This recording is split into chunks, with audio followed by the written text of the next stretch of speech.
Every year, on the Sunday closest to the anniversary of the liberation of Auschwitz-Birkenau death camp, on January the 27th, 1945, we solemnly mark Holocaust Memorial Day here in Dublin. This evening, through the medium of words and music, we participate in Ireland's national annual commemoration of the Shoah, the Holocaust. This evening, we pay tribute to the millions of Jews, persecuted minorities, and other victims who were slaughtered by the Nazis and their collaborators, determined to exterminate innocent human beings in the name of an ideology of hate. And this evening, we also pay tribute to the thousands of individuals who put their lives at risk to save Jews from captivity and from the death camps. The Holocaust was a calamity not just for the Jews, but for all mankind. The Holocaust was a calamity because the world watched and was largely silent.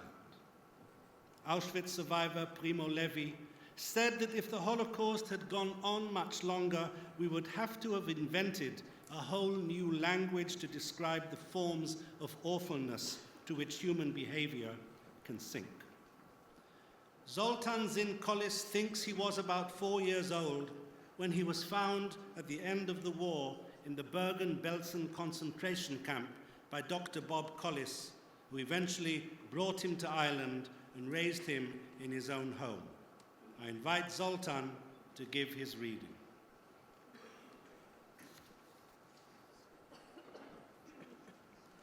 Was it possible that in the 20th century any nation could sink so low?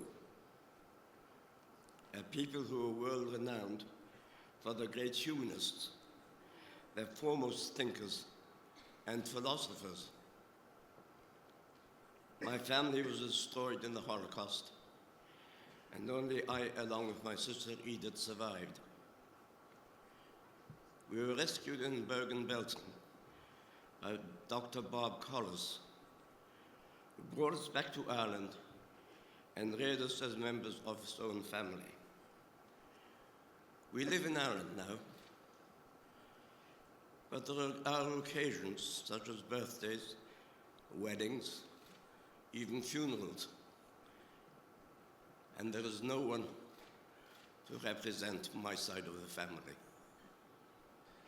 There are hundreds of thousands of names on the scroll of names at Yad Vashem, the Holocaust Martyrs and Heroes Remembrance Authority in Jerusalem. The names that will be read out this evening are of people who perished in the Holocaust, cherished family members of people living in Ireland. In this small way, we honor their memory and give them a personal Irish memorial. I invite pupils of Stratford College, Dublin, St Mary's Grammar, Belfast, Marino College, VEC, and Our Ladies Secondary School, Templemore, to read their list of names. Max Heller, Clara Heller, Gisela Molnar, Bela Hirschberg, Matthias Hirschberg, Rosalia Urgel, Sharmovich, Julius Mayer, Geza Suri, Oscar Sharmovich, Adela Fried, Bella Fried, Mosh Trina Steenbach, Fried, Mayor Steenbach, Regina Steenbach, Israel Steenbach, Hinde Steelbach, Hetz Hoffman, Haya Hoffman, Ankesha Mataya, Kalman Rosenthal, Eleonora Rosenthal, Abraham Sustiel, Poland Sustiel, David Sustiel, Shimon Sustiel. People like me, children of Holocaust survivors, are known as second generation. Our parents' Holocaust experience are part of our heritage. I now invite Riva Neumann, whose parents survived Auschwitz, to give her reading. My mother was 14 years old when she stepped down from the train in Auschwitz-Birkenau. That was also the last time she saw her parents and 4 siblings. My father was 17 years old when his new Auschwitz name, number A1439, was tattooed on his arm. They both survived. They met each other in youth camp in Romania after the war. They got married and together tried to start a new life and put the horrors behind them. My older sister and I were born in Romania. In 1961, when Romania opened its borders for immigration, our parents took us to join the rest of my father's family in Israel. Like many of our friends, we got used to the reality of very small families. No grandparents, no uncles, no aunts. We didn't realize until much later in life that we were all born with the title second generation, a title that brings with it a vast responsibility to our parents and now to our own children and grandchildren, to keep telling their story, to learn the lessons, to never forget.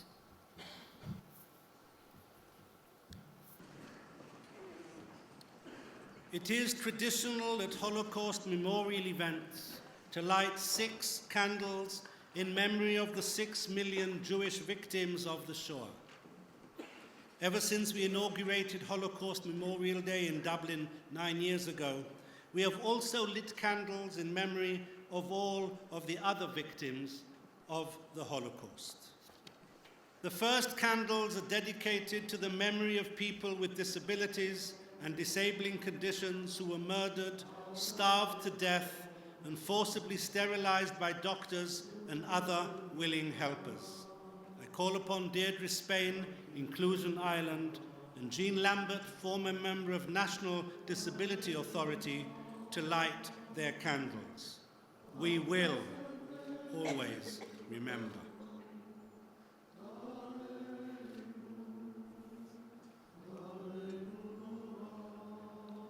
The next candles are to honor the memory of millions of Poles and Slavs who were murdered, displaced, and forcibly Aryanized by the Nazis, and the thousands of ethnic minorities who were persecuted and murdered and sterilized. I call on Joanna Rojovic and Florence Ezebarman to light their candles. We will always remember.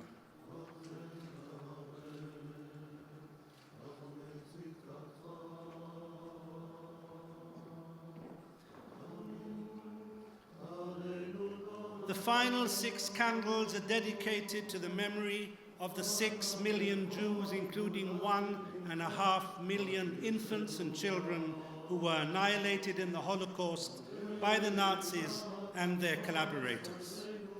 Jews were exterminated in the gas chambers and the death camps. Jews died of starvation and disease in the concentration camps, slave labor camps, transit camps, and deportation camps. Jews were murdered in their homes. Jews were shot in the streets. Jews perished in the ghettos. Jews were hunted down in the forests. Jews were machine-gunned in ravines. Jews were slaughtered in gas vans. All our candle lighters are children or grandchildren of Holocaust survivors, 2nd and 3rd generation. All of them lost countless members of their families who perished in the Holocaust.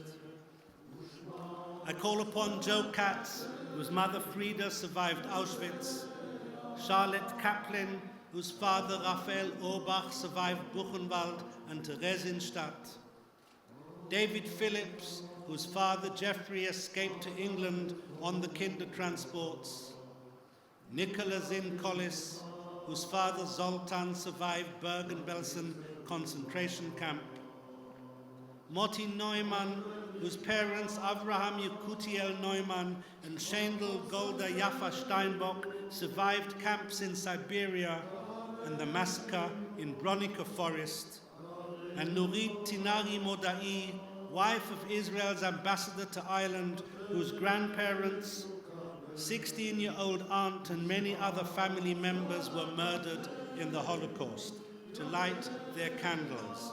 We will always remember.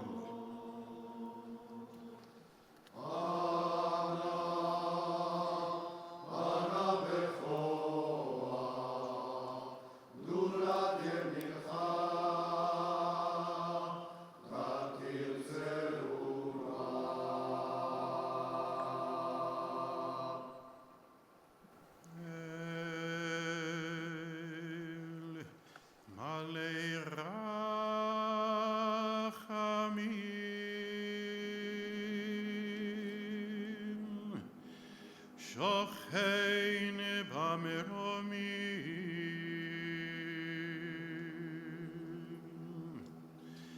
Hamsei menucha nechona, al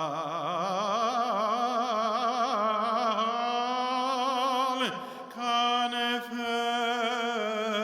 hashechina.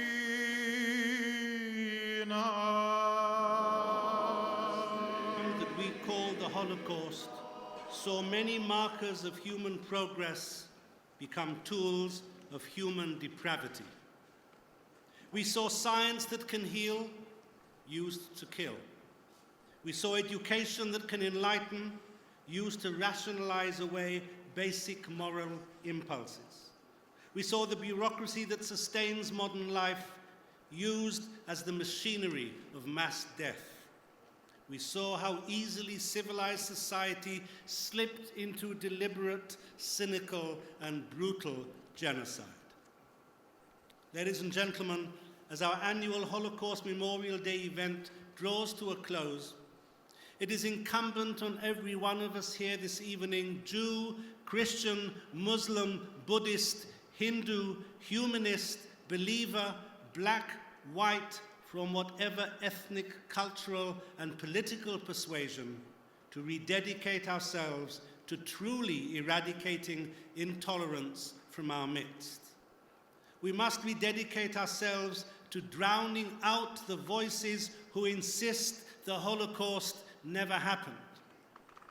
We must rededicate ourselves to combating every form of intolerance, racism and anti-Semitism, homophobia, xenophobia, sexism and more, hatred that degrades its victim and diminishes us all.